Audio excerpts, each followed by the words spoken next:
With our comprehensive guidance and learning resources, you'll be able to build and showcase your Android app using the latest best practices, ensuring you stand out and succeed in your career journey. This course will be divided into 3 videos, where we will guide you step by step in creating a 2-pager Gmail clone application.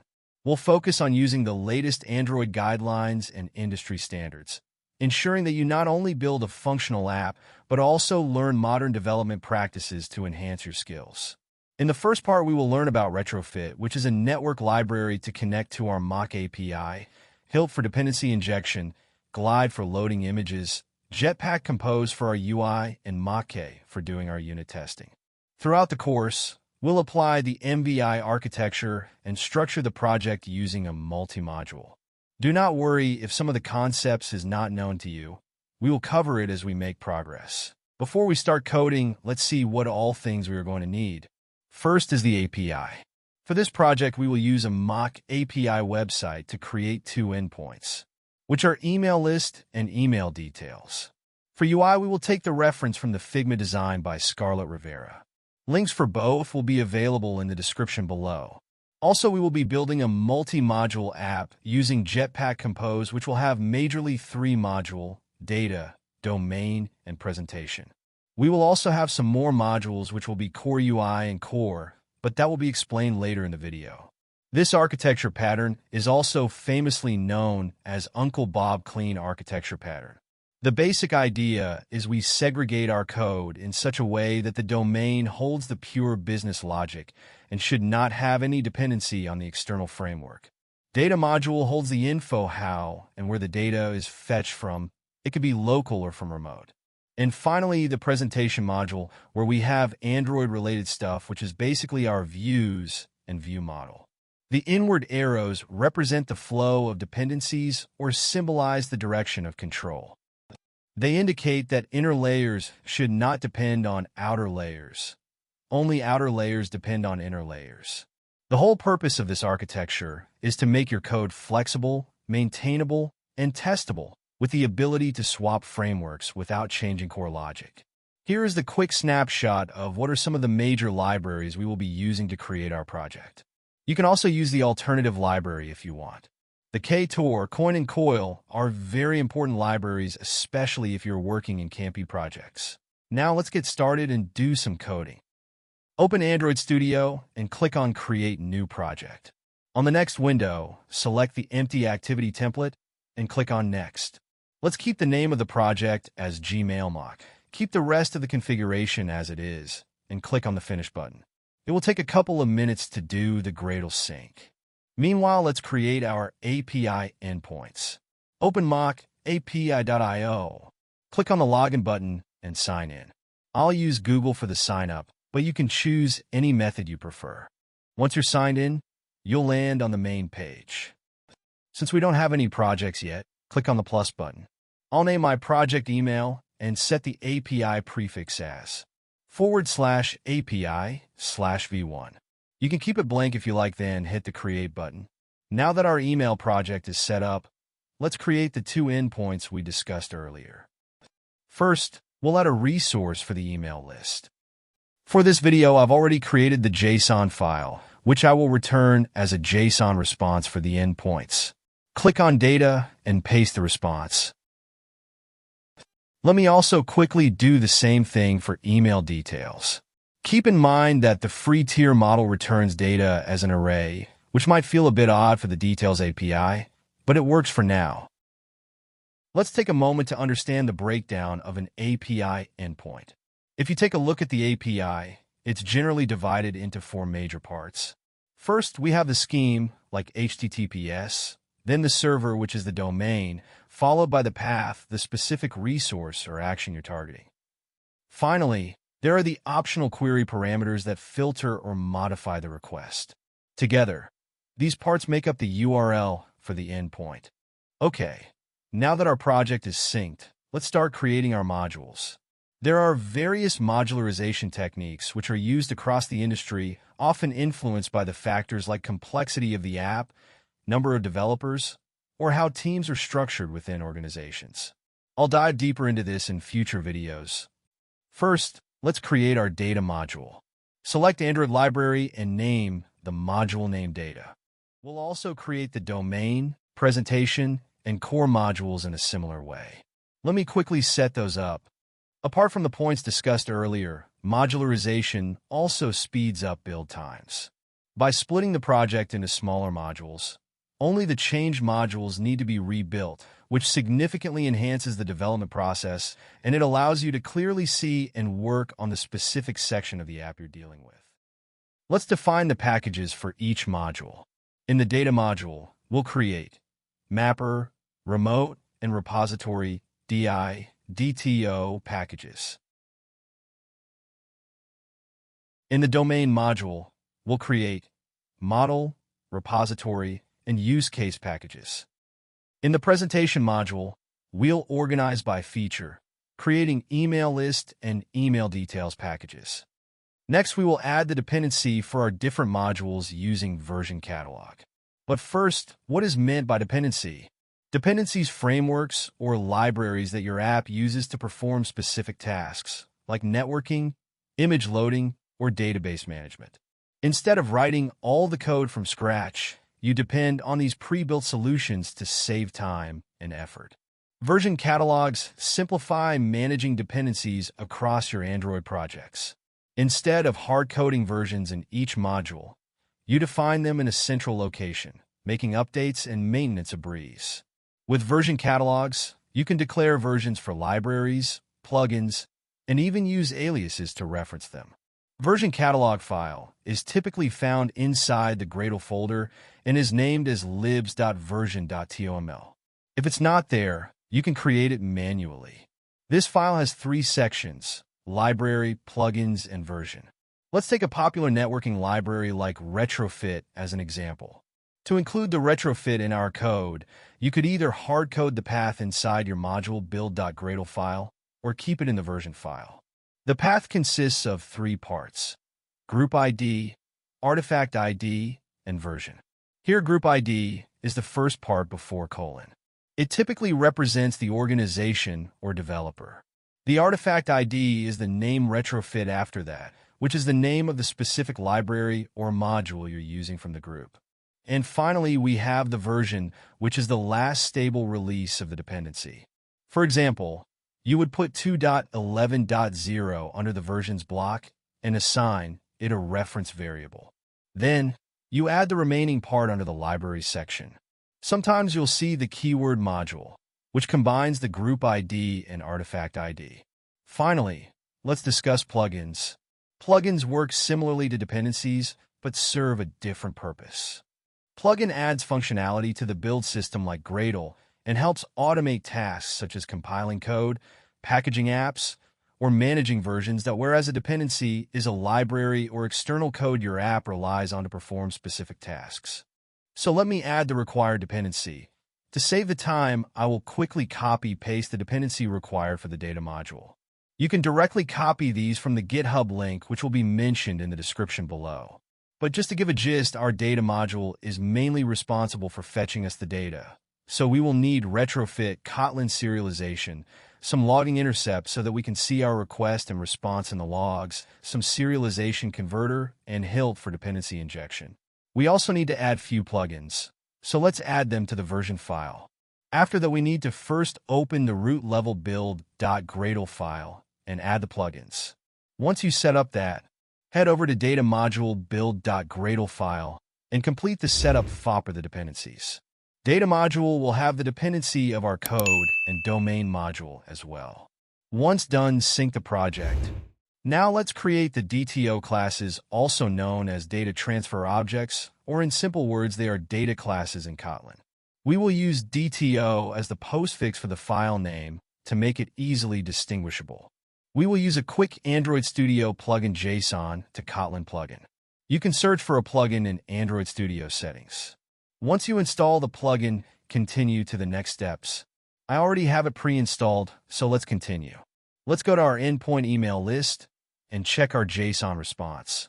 We will copy the JSON object and with the help of the plugin create our data classes. We will select the advanced option and use Kotlin serialization for the data classes. And we will name the file as email list item DTO. Similarly, we will do it with our email detail response and create the DTOs respectively. Let's also adjust a few fields and double verify if everything is set up as per our need.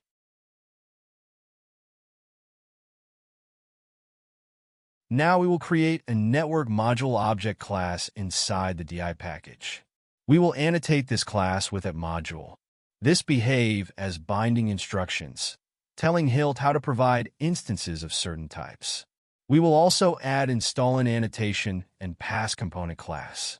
It essentially defines the scope and life cycle of the provided dependencies.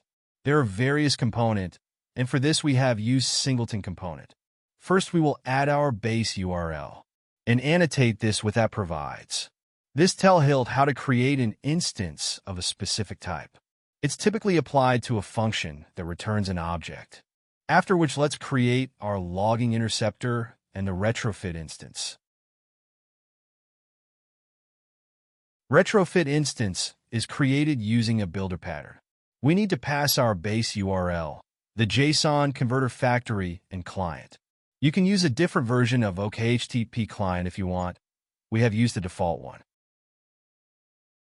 And finally, let's add our API service interface, which will hold our endpoints and expected response type from the API. For the time, it's an empty interface.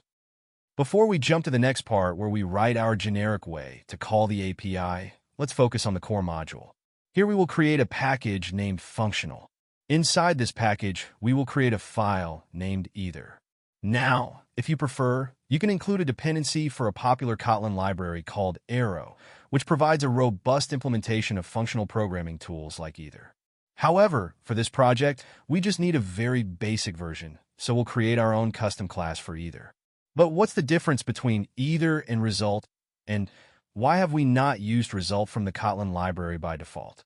Either represents two possible outcomes: a success, typically called right, or a failure, typically called left. Imagine you're fetching user information from a database. If successful, you can return the user data. If there's a database exception, you can return the error. Either allows more expressive and composable error handling, promoting cleaner code by making it explicit that two possible outcomes are expected and handled. Result is specifically designed for scenarios where you're handling only success and failure, with built-in support for exceptions. We will also create an extension function, which will help us to get the left and right value in Lambda expression at the calling site. Earlier, we mentioned that either can have more composable error. To see this in action, let's create another class failure in the error package in the core module. It will also be a sealed class. For our app, we defined three different types of error: network, server, and unknown error. Using a sealed class lets us manage these different error types in a structured and scalable way, making our error handling cleaner and more expressive. Let's jump back to our data module, and inside the remote package, let's create another package and name it as handler. Inside this, we will create a file and name it as network handler.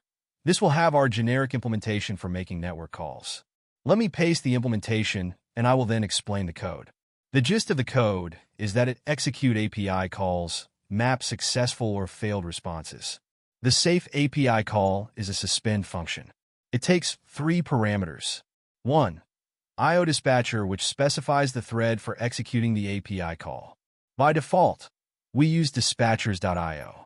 This is optimized for network operations. 2. API call, a suspend function representing the API request. 3. Mapper, which maps the API response of type T to our desired data model, R. Then we have run catching block.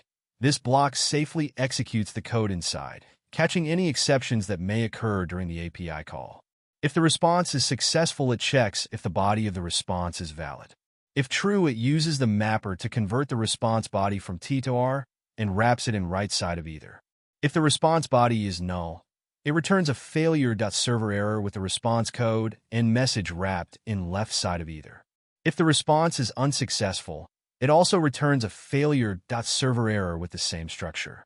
If an exception is thrown during the API call, like a network failure, This catches it and calls it .toEther, which converts the exception into an appropriate failure on the left side of either. Don't worry about the errors, we're going to resolve them now. First, let's fix the result mapper error. We'll create an interface in our core module under the mapper package. This interface will have a single function, map, which takes an input, t, and returns a transformed output, r. This helps in converting API responses to our desired data models. Next, let's resolve the toEther error. For this, we'll create a file called error handler inside the handler package. In this file, we'll add an extension function for the throwable class that will convert exceptions into our either result type, specifically returning a failure based on the type of error encountered. Before implementing the repository and mapper for the domain layer, we need to create our domain models. The repository interface will also be in the domain layer, while its implementation will be in the data layer. This design keeps our system loosely coupled, allowing us to change the data logic without affecting the core business logic. So let's get started. As mentioned earlier, the domain layer should be unaware of any frameworks, and this is reflected in the minimal dependencies in our build.gradle file. We only need the core module to access either and failure classes, and Hilt to inject the repository interfaces. After syncing the project, let's create our model classes. Head over to the model package inside the domain module and create two subpackages, email details and email list. In the email list package, we'll create a data class named email list item model. This is separate from the DTO because, as mentioned earlier, the domain layer should not depend on other layers, especially the data or presentation layers. Next, we'll do the same for the email details package. Additionally, we'll create three more data classes, file info, recipient, and sender info for better clarity. You can combine them if you like, but I prefer separate models for better organization.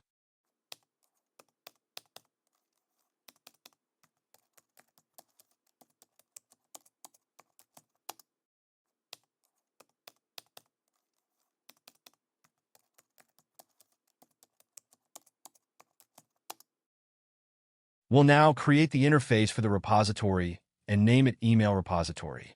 Inside this interface, we'll add two suspend functions, getEmailList and getEmailDetails. These functions will return either a failure or a successful mapped domain model object using the either type. Next, head over to the data module and in the repository package, create an implementation class for email repository. We'll override the methods and fill in the implementations for these functions. Now, our goal is to make API calls, but we haven't completed the API service class yet. So let's add two endpoints, getEmailList and getEmailDetails, using the @get annotation and specifying the endpoints. The return type will be a retrofit response class of ArrayList. Additionally, you can explore other HTTP operations like post, put, patch, and delete. Now that we have our safe API implementation, we need to map the DTO to domain classes. Let's start by creating our email list mapper inside the mapper package. First, we'll implement the result mapper interface and define the input as a list of email list item DTO and the output as a list of email list item model. Next, let's override the map function. For error handling, we'll filter out any data where the ID is missing or the sender info is null. Once the list is filtered, we'll map it to the domain model. You'll notice the use of the double bang operator, which isn't typically recommended, but it's safe here since we've filtered out items with nullable fields like ID or from. If you encounter errors, it's likely because some fields in the domain model are non-optional. To fix this, let's create a couple of handy extension functions. A nullable Boolean extension function that returns false if the value is null. A nullable list extension function that returns an empty list if null or applies a transformation if the list has values. These will help keep the code cleaner and ensure default values are provided where needed, and we'll use these functions soon. Let's quickly add the mapper class to map the list of email details to the email details model.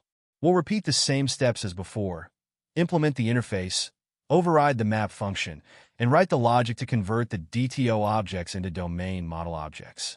Here is the complete implementation of the class. You can pause the video and review it. we've created two helper extension functions, one for sender info and one for the list of recipient info. While optional, this approach encourages better coding practices. As homework, you could try doing the same for the file info implementation. In the toRecipient model extension function, we used our list extension function, which returns an empty list if null. Otherwise, it maps the list to recipient model and returns it. Now that our mappers are ready, we can continue with the repository implementation. First, let's inject our API service class and the two mapper classes email list mapper and email details mapper that we just created. Next, we'll write the implementation for the suspend functions get email list, starting with calling our safe API call method, which takes two Lambda functions, the API call and the mapper. For API, we will call apiservice.getEmailListE, and for mapper, we will call the map function of the email list mapper. Similarly, we'll implement the logic for the second method. At this point, we have most of the pieces in place, but two things remain. First, we need to inform Hilt how to create an instance of the repository implementation. And second, we need to create our use cases, which will be called by the ViewModels. Let's create the repository module as an abstract class inside our DI package. We'll annotate this class with that module and tell Hilt to install it as a singleton component for the project. Inside the class, we'll create an abstract function bindEmailRepository, which tells Hilt how to create the instance. Annotate this method with that binds. Next, let's quickly create our use cases. The first one is getEmails use case, where we'll inject the repository and create a suspend function that calls the repository method. Then, we'll create another one, getEmailDetails use case, following the same steps. Let's quickly check if we're able to hit the API call and confirm that our mapper functions are working as expected. For this, we'll create a fun main method and write the block of code. Since our methods are suspend functions, we can call them only from another suspend function or a coroutine. To handle this, we'll wrap the code with run blocking. We'll also create a quick mock API service class to mimic our server. Once we run the code, we can check logcat to see if we receive the email list result with the successful result on the right side of either, and validate that the from value is coroutine lab. Similarly, we'll check that email details result has the correct model values for the sender info model. This code is only for testing, so you can delete it once everything is working as expected. First, let's create a new module. We'll name this module Core UI and then update the package name to match. Once that's done, hit Finish and sync the project to apply the changes. Next, we'll quickly add the required dependencies, and don't forget to update the versions in our libs.versions.toml file. You can find all the dependencies in the GitHub project, linked in the description below. Now, we're using API instead of implementation for some of our dependencies. The key difference here is that API exposes the dependency to any other modules that rely on this one. This means those modules can use the dependency as if they declared it themselves. However, a downside of using API is that it can sometimes slow down build times. On the other hand, implementation encapsulates internal libraries, which improves build times, but it hides the dependency from other modules. It's important to choose the right approach based on your project's needs. Let's break down our UI into manageable components. We'll create these components step by step, and you can see the composable names on the screen. Take a moment to pause the video and review the structure before moving forward. First, let's see what is meant by column, row, and modifier in Jetpack Compose. Imagine you have a surface which is shown as light pink. Columns help us in organizing items vertically on the screen, which is represented by the sea green color here. And finally, the yellow section, which helps to lay the views in the horizontal manner, is called rows. Modifiers allow us to decorate or change a composable behavior or appearance. So let's say we need the row to have a gray background and rounded corners, then we use modifiers. We'll be creating all of these composables inside a package named component under the Core UI module. Let's go ahead and start building them one by one. We will start with circular profile image. We will use glide image from the glide compose library and using modifiers provide the shape and clip as circle shape and use the content scale as crop. We will also assign a default size of 32 dp. Next, we'll create our home app bar. We'll start with a row, giving it a rounded corner shape and aligning the content center vertically. Inside the row, we'll place a menu icon button, the search text, and the circular profile image that we just created. For now, we'll use a dummy image source for the profile image. Once that's set, let's run the preview and see how it looks. Before we move on, let's add the extended material icon dependency, which I missed earlier. We'll need this shortly, so it's good to have it in place now. Next, we'll create our details app bar. Just like before, we'll start with a row, align center vertically. Inside, we'll add buttons for back, archive, delete, new mail, and more options. If needed, we can use multiple at preview annotations to see different variations of our UI. Let's also add the dependency for the nav controller and check out our preview.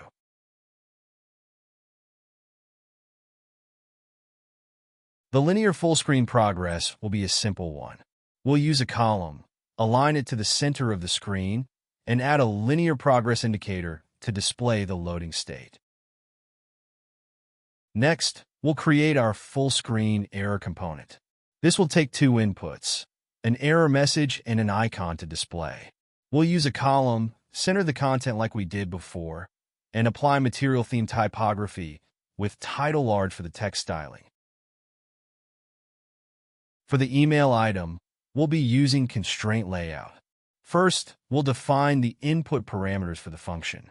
Next, we'll set up constraint layout as our top-level view, using the full width available. We'll also create the necessary references for our views. We'll check if the profile image URL is non-null. If it is, we'll display the profile image aligned to the parent top and start. If the image is null, we'll display the initials from the sender's name inside a circular shape.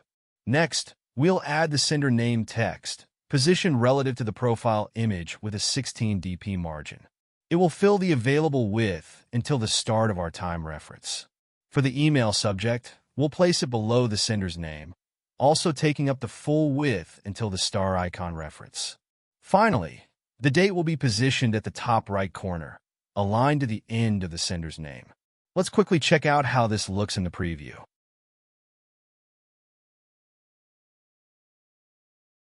Next, we'll work on the email details sender info component. We'll use the isPromotional field to determine the behavior of the button at the end.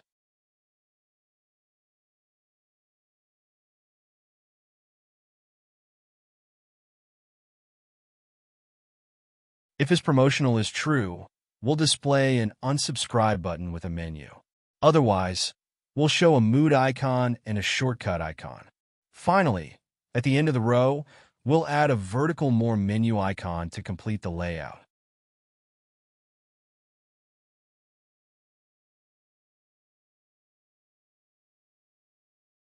We'll apply a similar Boolean value to control the behavior of the email bottom section. First, we'll always display the attachment icon. Then, we'll create a row with a rounded corner shape, and based on the reply mode, we'll conditionally show either a reply bar with input or a simple reply bar.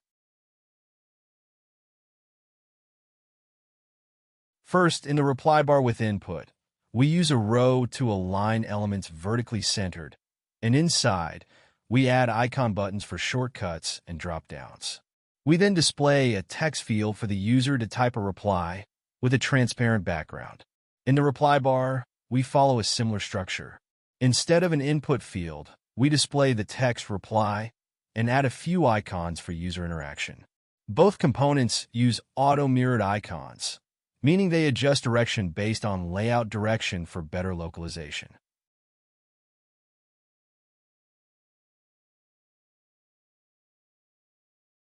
For the email detail subject, we'll take two inputs, the subject and the tag. We'll leverage an external library to build an extended annotated string that allows us to style the tag text with a rounded background. Now that we've finished building our components, let's create an extension function to extract the initials from the sender's name in case the profile image URL is null.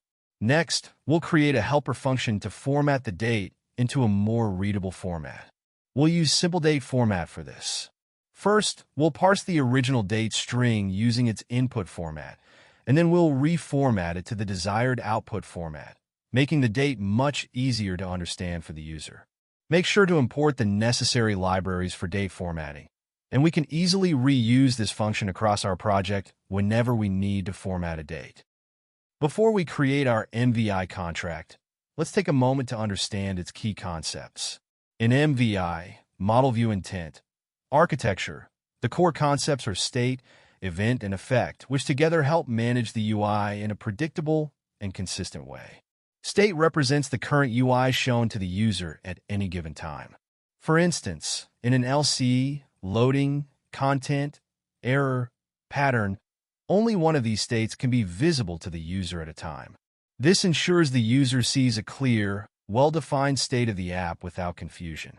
Effects are one-time actions that the UI performs, such as navigating between screens or showing a snack bar.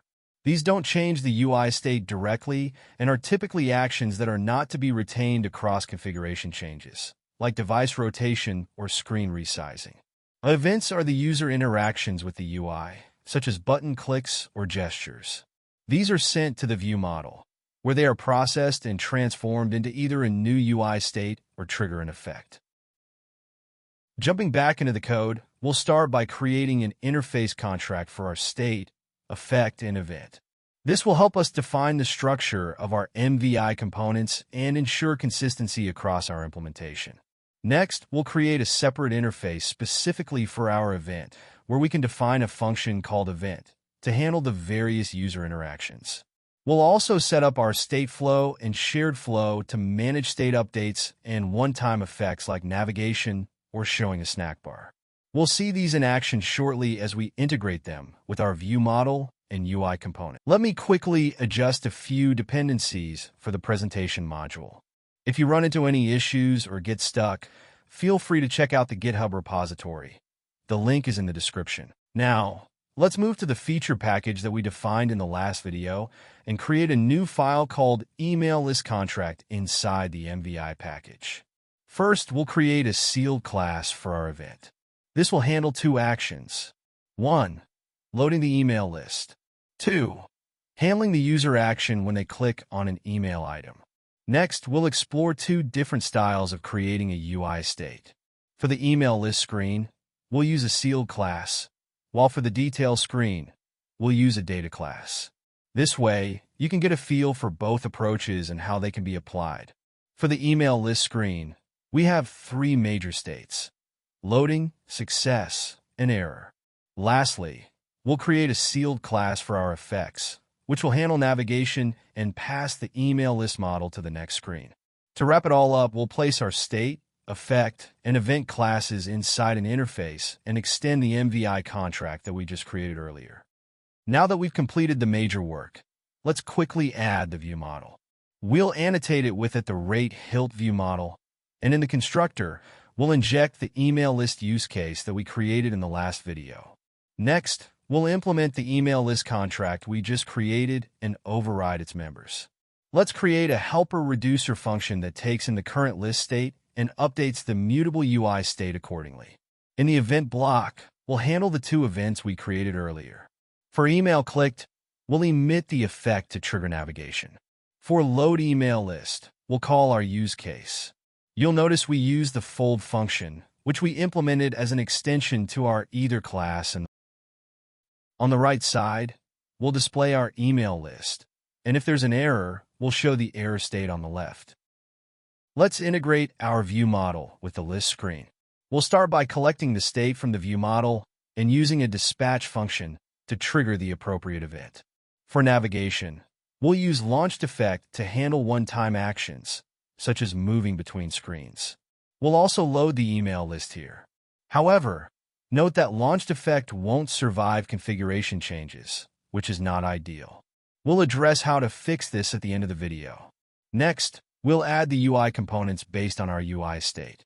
For the email list UI, we'll use a lazy column to display the list of emails. It's good practice to use a key for each item to avoid unnecessary recomposition. You could also annotate the model class with that immutable to ensure it remains unchanged during recomposition. For each email item, we'll use our email item composable to show the list of emails in the UI. We'll follow the same steps for our detail screen.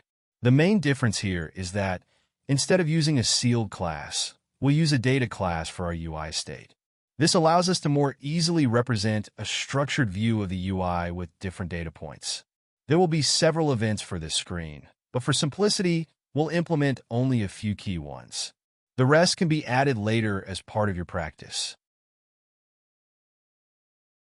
Adding the email details view model is straightforward at this point, but just to reiterate the steps, we'll need to use the @Hilt ViewModel annotation, inject the use case, and implement the interface for the contract.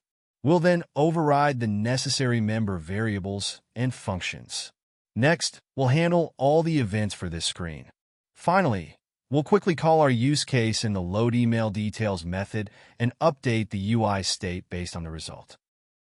And finally, we'll complete the implementation of our email detail screen. We'll use an if condition to check for the loading, error, and valid UI state when our model is not null, ensuring we handle each state appropriately. With most of our components ready, I'll update the implementation for our email details UI. In this case, we're using an Android view to display the web view for rendering the HTML body that's returned as part of the response. You can also use Android View and Jetpack Compose for other components, such as maps or any native Android views. I'll quickly do some refactoring by moving the UI theme from our app module to the core UI module. This will help centralize our styling and keep the structure clean and modular. Finally, it's time to tie up all the loose ends so we can see our application in action. First, we'll open our main activity and remove the default implementation. We'll be using type-safe navigation, which is available in Navigation 2.8.0. To make this work with Jetpack Compose, we need to define a serializable email list object and a serializable email details data class for our details screen, which will also help in sending the arguments. Next, in our main activity, we'll define the nav controller and we'll create an enum for our top app bar with two values, home and details.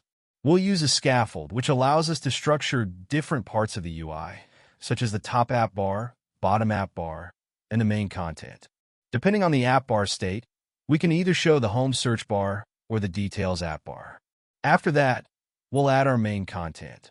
We'll create a nav host and set the start destination as our email list screen.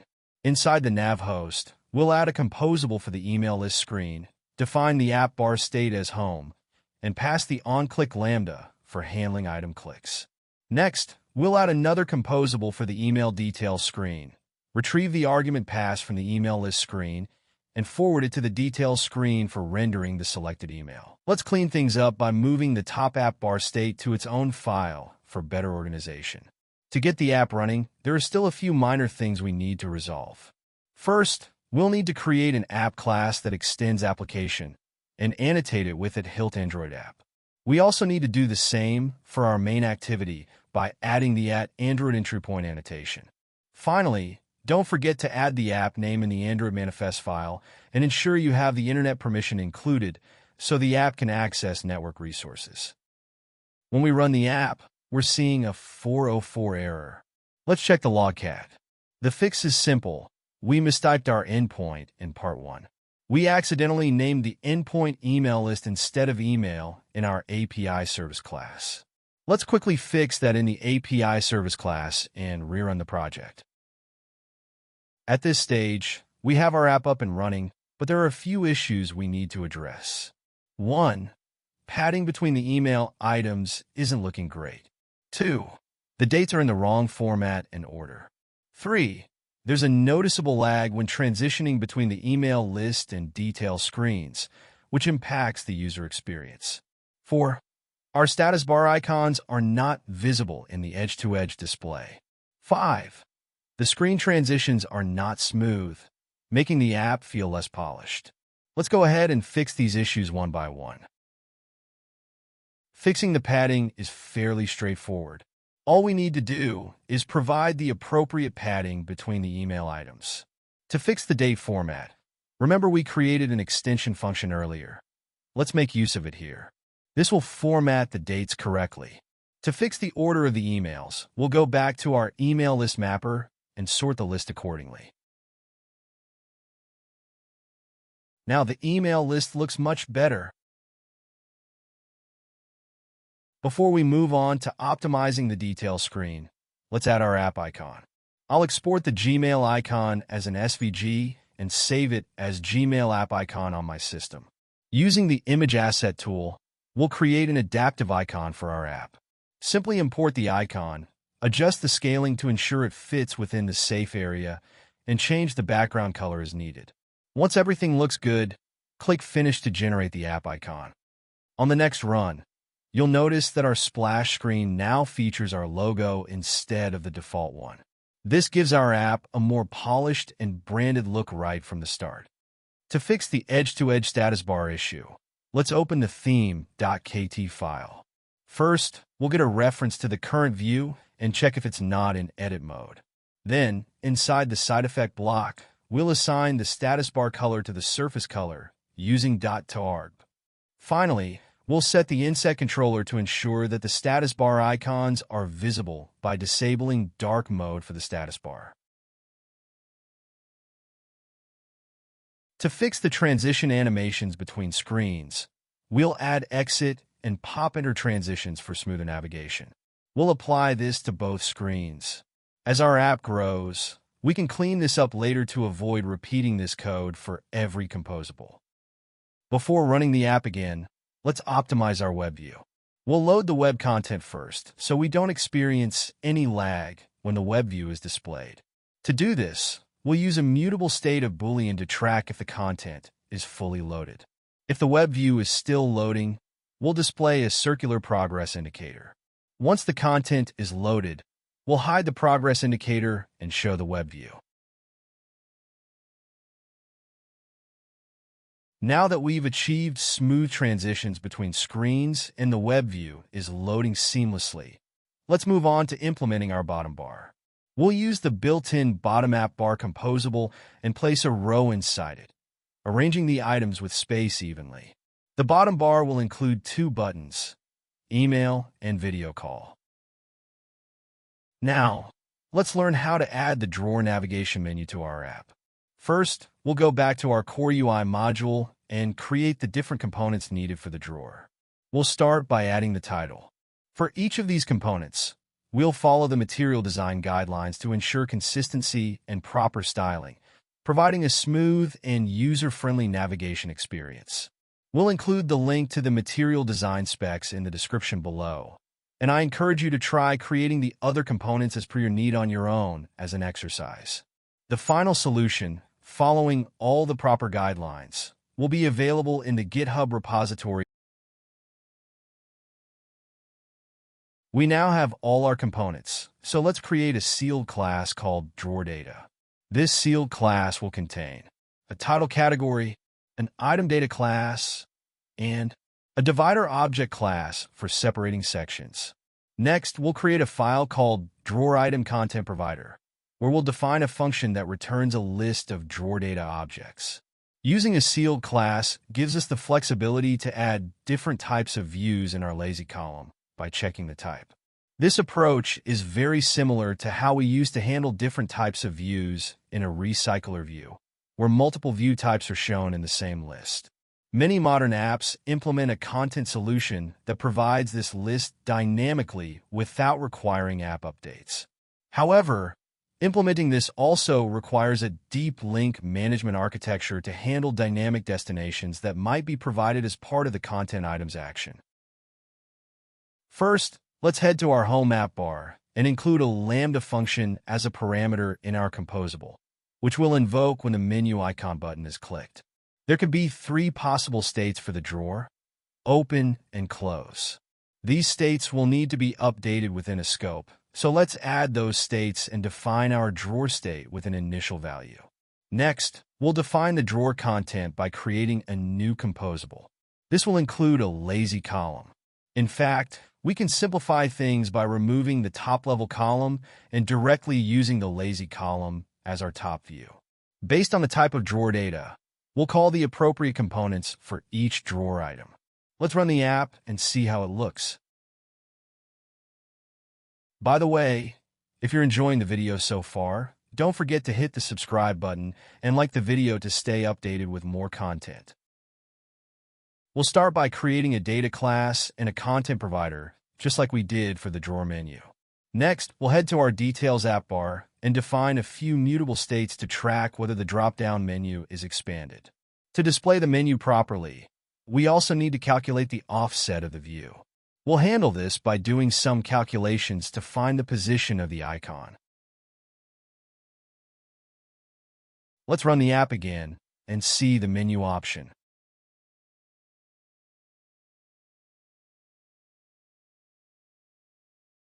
To address the issue of launched effect not surviving configuration changes and causing repeated API calls, we'll create a generic extension function for Flow to manage state more effectively during active lifecycle states. Step 1. Create the extension function stateInWhileActive. In our core UI module, this function will take in a coroutine scope to manage the lifecycle, an initial value to provide the default state before any data is loaded, a prefetch Lambda function, which in this case will be used to load our email list via the API. This extension function will help ensure that the state remains active only when the screen is active, avoiding unnecessary API calls when the configuration changes. Step 2. Update email list ViewModel. Next, we'll modify the state flow in our email list ViewModel to use this new stateInWhileActive extension function. Step 3. Remove launched effect in the composable. Since the ViewModel now handles data loading and retains the state during configuration changes, we can safely remove the launched effect from the email list screen composable.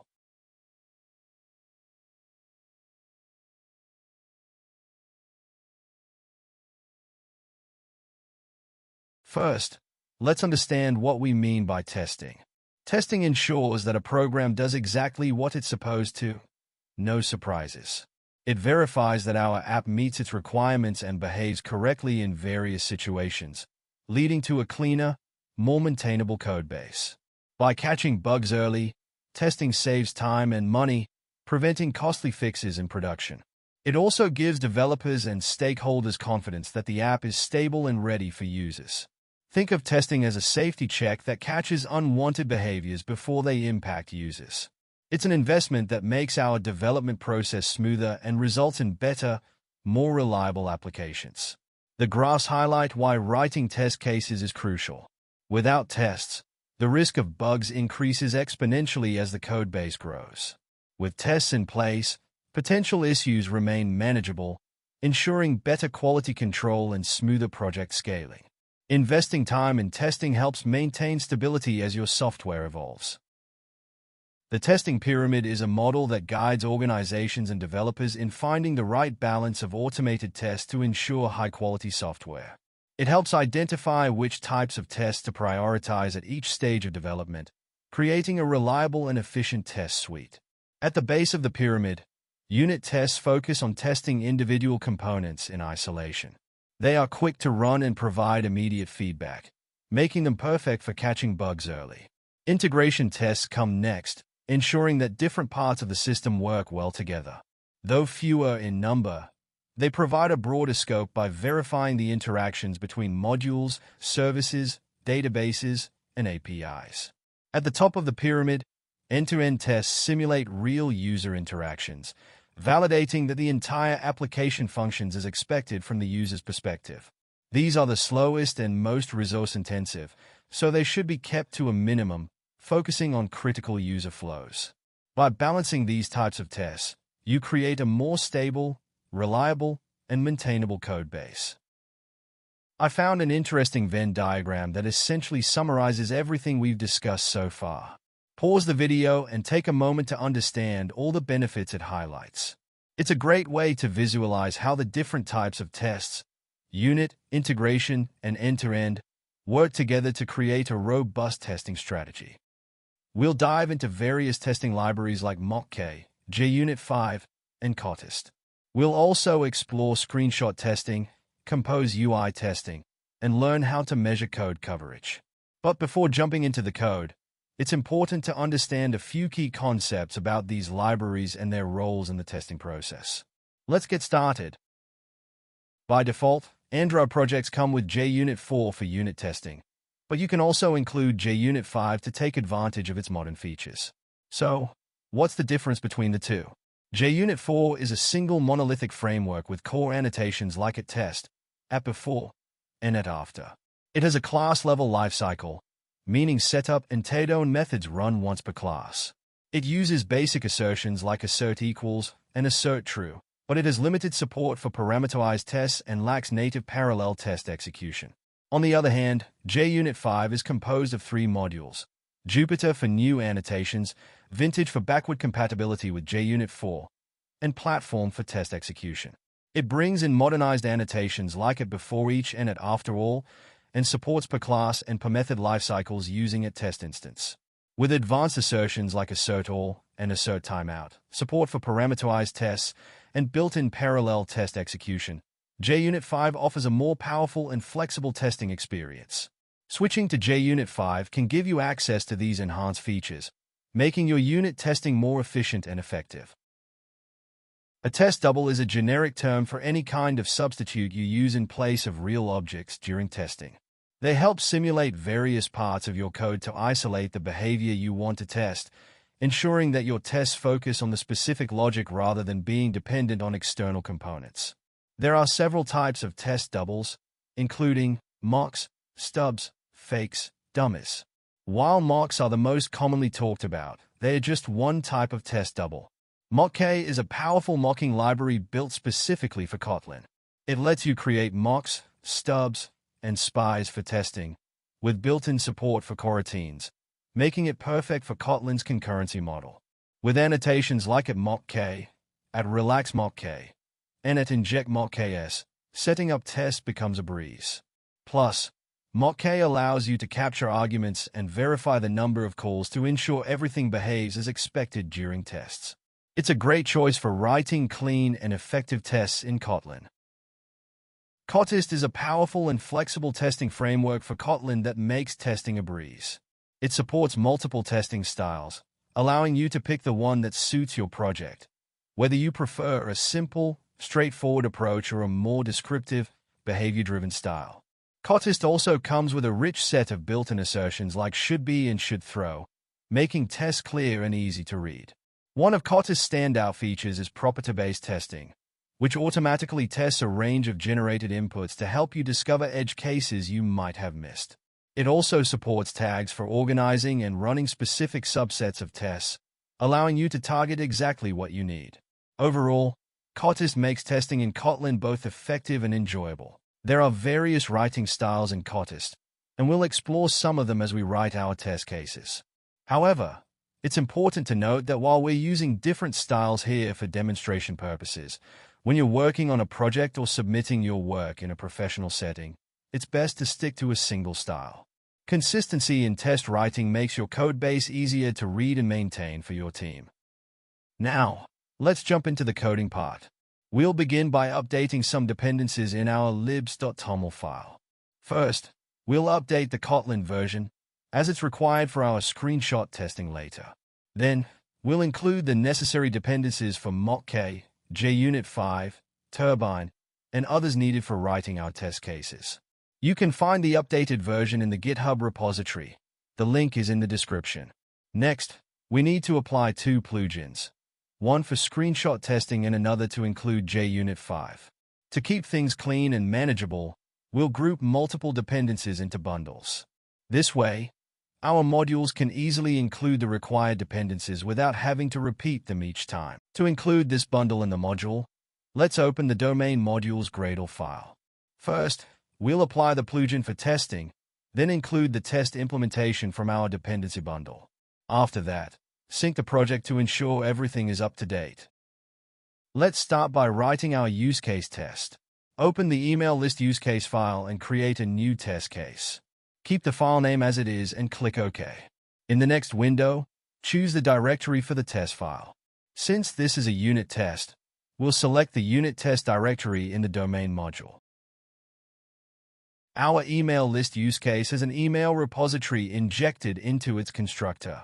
So, we'll create a private mock of the repository. This is where dependency injection comes in handy. It allows us to create mocks effortlessly, without needing to manually construct objects while writing test cases. Next, in our setup function, we'll initialize the use case and annotate the function with that before each to ensure it runs before every test. Now, let's start writing our first test case using the GWT, given when then, structure, a popular method for naming and structuring test cases. Given is where you set up your input or conditions. When is the code you're testing? Then is the expected result. This structure makes it easier to understand the purpose of each test and serves as documentation or acceptance criteria for the class or function. For our first test case, given, an IO exception is returned when the repository is invoked. Then, we should expect either left with a network error. Next, we'll write a test case for the server error scenario when an HTTP exception occurs. And finally, we'll add a test case for the success scenario, ensuring that the use case handles successful responses correctly. You can run your test cases with coverage, but by default, this might not show all the branches. This means that while you might see 100% line coverage, there could still be conditional branches or scenarios that weren't tested. To ensure you have both line and branch coverage, you can modify the run configuration and enable branch coverage. Now, when you run the test cases with coverage, you'll be able to see if all branches and conditions are properly tested, giving you a more comprehensive understanding of your test quality. Our test cases have passed successfully, and you can see how running them gives you a clear understanding of the class's responsibility just by reading the test case names. This is why writing meaningful and consistent test function names is so important. Also, if you check the class, it's marked in green, indicating 100% code coverage. This means all lines and branches have been tested thoroughly. Remember, you can customize the color settings for line coverage to match your preferences, making it easier to review coverage results. Now, let's create test cases for our email details use case using one of the writing styles from the KoTest library we included earlier. We'll start by extending our test class with shouldSpec. This style takes a lambda function as a parameter in the constructor, where we define our test cases. Alternatively, you can write the test cases in the init block instead of using the lambda function. I'll show you that later in the video.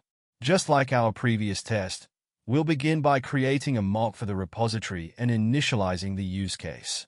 For shouldSpec, we define each test with the should keyword followed by the test case name.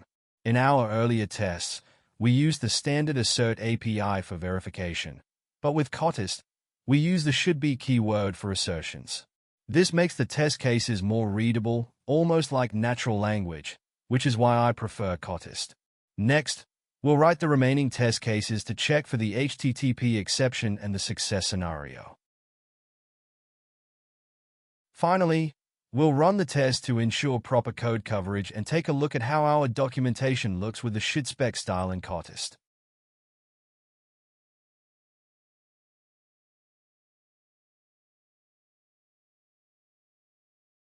Now, let's switch over to our data module and add the necessary plugin and dependencies for setting up unit testing. This will ensure that our data-related classes are properly covered with tests, just like the domain layer. Let's start writing our test cases for the email repository implementation class, where we'll verify if the mapper and safe API function work as expected. This time, we'll use the funspec style from KoTest to structure our tests. Instead of passing a lambda, we'll write our test cases inside the init block. First, include the mocks for our repository implementation class and create an instance of the class we want to test. In the init block, we'll use the test keyword, similar to the should keyword we used earlier, followed by the test case name. When mocking suspend functions, we'll use koEvery, which is specifically designed for mocking coroutine functions, as opposed to every. We'll continue by writing test cases for the remaining scenarios to ensure that the mapped data for our email list and email details behaves as expected. Finally, let's run our test cases and check if we have complete coverage. This will ensure that all our scenarios are properly tested and that our implementation is solid. Let's see those results. Now, let's write a test case for our extension function on throwable that we created in the error handler file. For this, we'll use the string spec style from KoTest. With string spec, we can directly start with the test case name and proceed to verify or assert the results without needing any additional keywords. I'll quickly write the test cases for the remaining branches of our extension function to ensure full coverage. Once the test cases are ready, we'll run them and verify that we have complete coverage for all scenarios.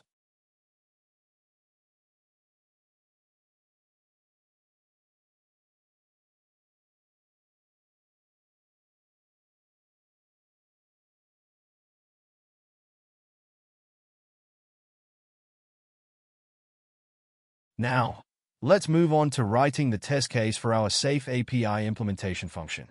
We'll use the behavior spec style for this one.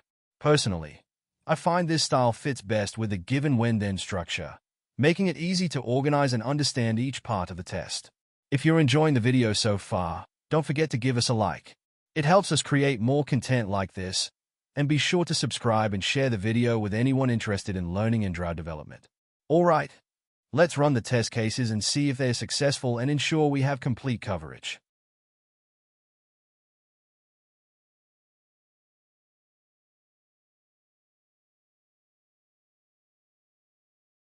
For our next test cases, we'll leverage JUNIT 5 features to test our mapper class. We'll start by creating the email list mapper test class, annotate it with a test instance, and set up our app before each function to create a fresh mapper instance for each test. We'll use parameterized tests, a powerful feature of JUnit 5, along with a method source to provide input and expected output parameters. For mapper classes, using a single test case with a parameterized test is ideal. It allows us to test various scenarios easily. If we make changes to the mapper, all we need to do is update the input and output data in our method source. We'll create a companion object to store our test data and helper functions, providing actual input and output objects. It's important to avoid using mocks for such tests and instead verify the actual input and output models. We'll start by creating test data for an empty list scenario to verify that the output is also empty. Next, we'll test the filtering logic with data that includes a null ID, ensuring it handles this properly. Similarly, we'll create test data for cases where the payload is null or the from value in the payload is missing, and validate the results. Finally, we'll test with valid input data to ensure the output is as expected, covering all key scenarios. We'll also verify scenarios where some values are null, ensuring that default strings or Boolean values are correctly assigned in those cases. Lastly, we'll write test data to check if the sorting logic is working as expected, ensuring the output is in the correct order. Once all the tests are in place, let's run the test cases and check the coverage.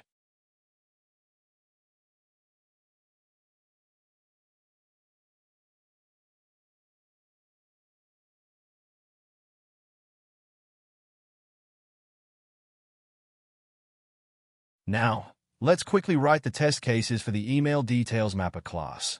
We'll cover 5 scenarios in our tests. 1. Default values. Verify that default values are assigned correctly when certain fields are null. 2. Empty values. Check how the mapper handles empty values. 3. Plain text handling. Ensure that plain text is returned correctly when HTML values are empty.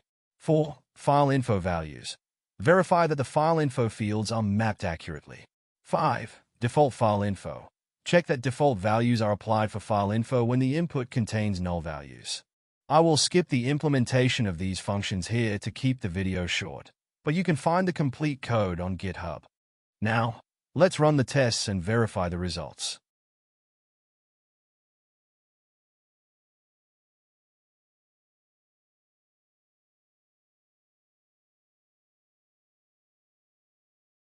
Next, we'll write the test cases for our ViewModels. We'll start by adding the necessary dependencies and creating a bundle to include them in our presentation module. We'll begin by creating the email list ViewModel test class in the unit test directory. For this, we'll use a different writing style called feature spec. Since we're testing flows, we need to annotate the test with that experimental coroutine API and set up a test dispatcher, ensuring it resets once the tests are complete. Using feature spec, we'll define each test case with the feature keyword followed by the test name.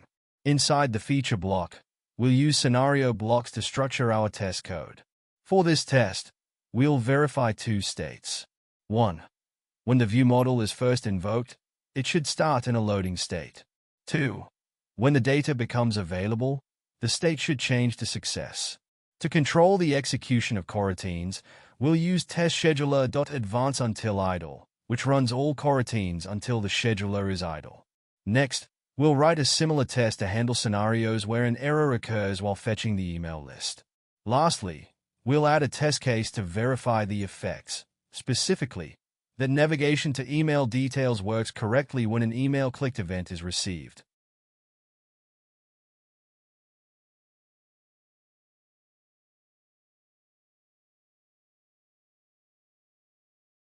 Now, let's run the test cases and check the coverage to ensure all scenarios are covered.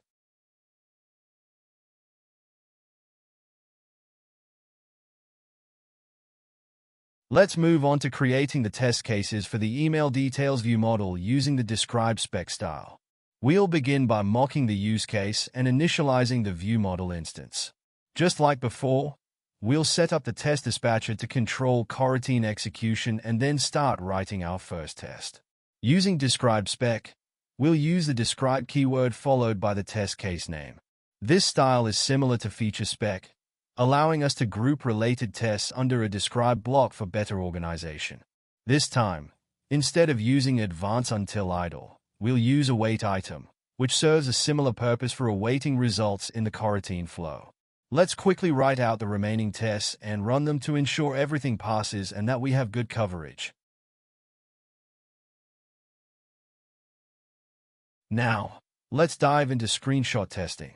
Shortly, we'll also cover Compose UI testing, but it's important to note that Compose UI testing can struggle with validating certain properties like text color, padding, margins, and more.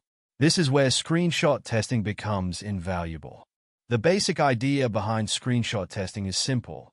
You capture a baseline image of the UI and then compare it with new images whenever changes are made, ensuring that nothing is visually broken. Since screenshot tests can be slow, they usually run in a separate pipeline, often scheduled to run overnight. This differs from unit tests, which are faster and typically run automatically with every pull request merged into the main or development branch.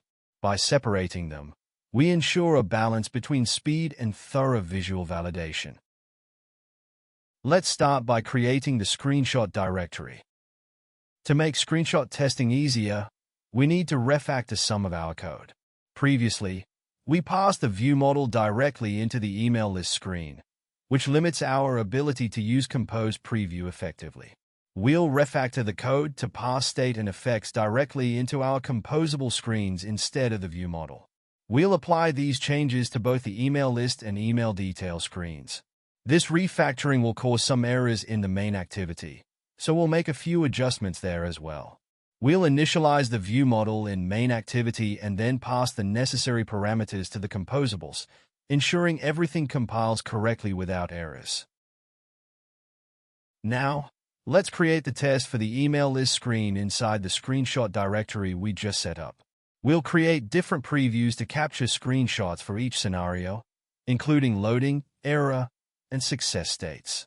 This will allow us to validate that each state is rendered correctly and compare it against the baseline images.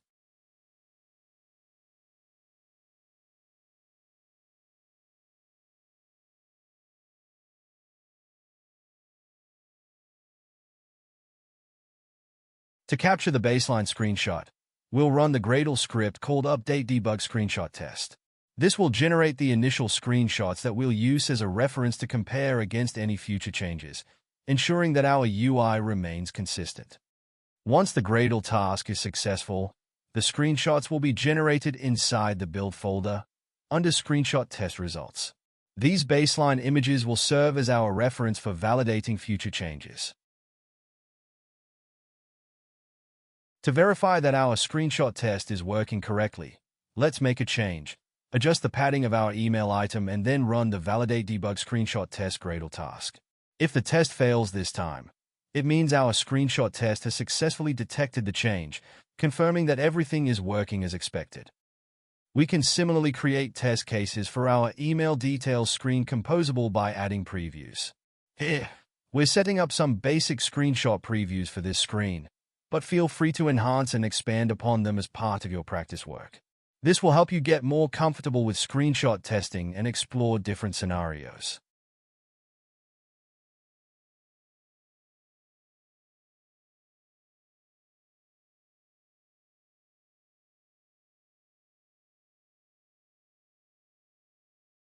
Next, we'll add Compose UI test cases. To do this, we'll start by creating a test class under the Android test folder. Jetpack Compose provides a set of testing APIs that allow us to find UI elements, verify their attributes, and perform user actions. Compose tests interact with the UI using semantics, which provide meaning to UI components. This semantics tree describes the UI in a way that is understandable to accessibility services and the testing framework, allowing for more effective testing and verification. We'll use the Compose test rule to write our Compose UI tests. This rule allows us to set up Compose content for testing directly. If you need access to the activity context, you can use Create Android Compose rule, which is particularly useful when testing UI elements that depend on the activity lifecycle or other Android context features. Compose offers a variety of testing APIs to interact with and verify UI components. There's a helpful Compose testing cheat sheet available on the official Android developer website, which is a great resource to familiarize yourself with these APIs. If some of the semantics you need for testing are missing from your UI components, you can manually add semantics using the modifier.semantic function. This helps make elements more accessible for testing and accessibility services. Now, let's run the tests and see if our Compose UI tests are working as expected. This will help us confirm that our UI behaves correctly and that the test can interact with the elements as intended. Similarly, I'll quickly add the Compose test for our email details screen. Remember, while setting up these tests, it's important to define content descriptions for icons and images, ensure minimum touch target sizes, and consider testing your app's accessibility. Accessibility testing ensures that your app is usable for everyone, including those using screen readers or assistive technologies, making it a crucial aspect of a well-rounded testing strategy. These aspects are crucial when writing integration tests, but they are part of a broader topic that we'll cover in a future video.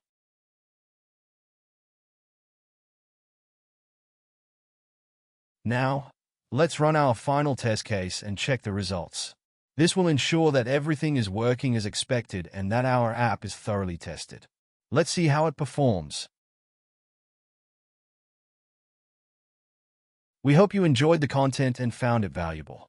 If you did, don't forget to like the video and subscribe to our channel for more tutorials like this. Thanks for watching, and see you in the next one.